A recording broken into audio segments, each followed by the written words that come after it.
How can you tell if you're dating a sociopath? In this video, I'll explain the first big red flag. Hi, I'm Donna Andersen, author of Lovefraud.com and the book Red Flags of Love Fraud, 10 Signs You're Dating a Sociopath. Now, when you think about a sociopath, you generally think about someone who's mean and nasty and abusive and perhaps even physically violent. And you're correct, because that's often how they behave, but not right away. When you first meet a sociopath, usually they're on their best behavior.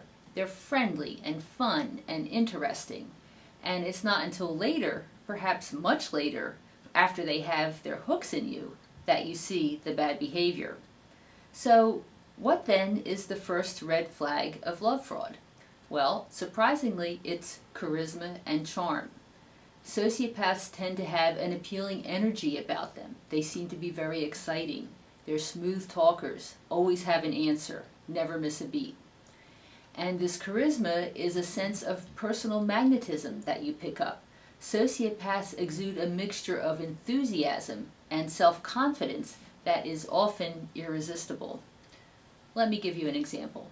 My ex-husband was a sociopath. That's why I developed Lovefraud.com. When we met, he told me that he was in the advertising business and he had experience in marketing and television production. Then he told me about his 3 new business ventures.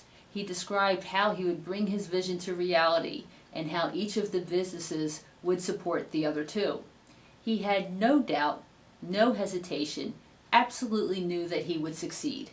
And he had so much self-confidence that it made me believe that he would succeed. Well, he had a lot of big ideas, but absolutely no resources.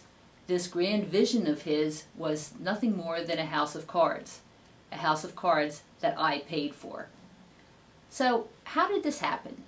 Well, he softened me up with charm. And this is what sociopaths do. They use charm to pave the way to exploiting you. They flatter you, they sweet talk you, they make you feel terrific, and they can talk you into giving them anything that they want. And they know it. Now, how do I know this? Well, I've collected 3,000 cases of people who've been involved with sociopaths. And after talking to them, they tell me that this is what they experienced. I also did an internet survey of love fraud readers, and I had 1,300 responses.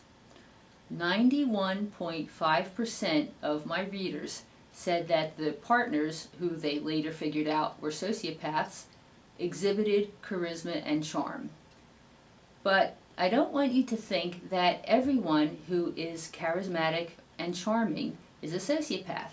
That's not the case.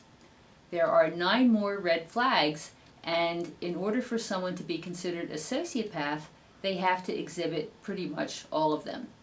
So watch for the next lesson in our series of Love Fraud Lessons, and you'll be able to learn what to look out for.